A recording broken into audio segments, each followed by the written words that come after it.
went around the world to try to understand what actually causes tooth decay and what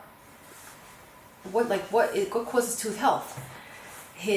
After his only son died with a root canal treatment that he placed, him and his wife travels for 10 years into isolated communities around the world or the major cities, and he recorded very carefully with hundreds of photos of what people's diets were, what they ate, what their teeth looked like, what older people in these places' teeth look like, did they have contagious diseases, because it's all the same thing, it's systemic health.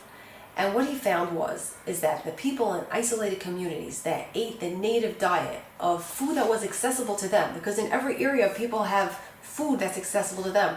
Some places people had fish, some people had rye, some people had produce. I mean, I'm sure they were able to get produce in all these places, but the produce varied.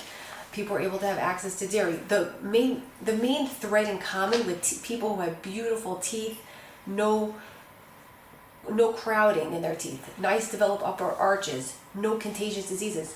The common thread between all these people in all these isolated communities was that they ate a totally unprocessed foods diet. So if they're eating dairy, it was totally raw, the dairy. It wasn't homogenized and pasteurized and didn't have hormones and injections like the milk today. If they're eating the rye, they did not filter and sift the flour and take out the germ and the bran and make it into a denatured food. Whatever they were eating was totally unadulterated food. And in this way, they had beautiful teeth. And then he goes into the cities and he sees the modern diet, he calls it. And young people had cracked, stained, missing teeth and crowding.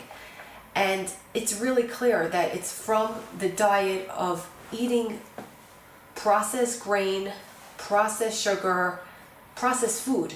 And in those days, 100 years ago, they did not have the thousands of chemicals that they put in processed food nowadays. I think Weston Price would be flipping out if he saw the diets that people eat. Anything that's processed food nowadays is really not even food. If something stays on your shelf and doesn't get spoiled and it's really ready to eat, that doesn't exist. Anything ready to eat that stays fresh for too long is not food. Whole intact grains that are raw do stay fresh for some time. Like a whole spelled berry, before you break it into flour, does stay fresh for 3 years. But it's not edible, right? So when you see processed granola bars, that's the beginning of tooth decay.